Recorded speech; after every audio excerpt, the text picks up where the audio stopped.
নমস্কার বন্ধুরা, আপনারা দেখছেন সৌম্যদীপ আর্ট অ্যান্ড ব্লগ। দেখতে পাচ্ছেন আমাদের কুলদেবতা বাবা ভূতনাথ ধর্মের কিছু ভিডিও নিয়ে এসেছি।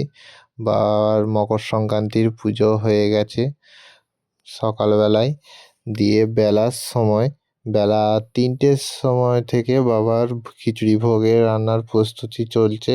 দেখতে পাচ্ছেন 3খানা কড়া জ্বালা হয়ে গেছিলো, দিয়ে বাবার ভোগ হতে দেরি হয়ে যাওয়ার জন্যে সকাল সকালই ভোগ চাপানো হয়ে গেছিলো। তাও পুজো শেষ হতে করতে 1টায় বেজে গেছিলো। বাবার পুজোতে ভোগে থাকে খিচুড়ি, মাছের তরকারি, ভাজা 3 রকম আর পায়েস।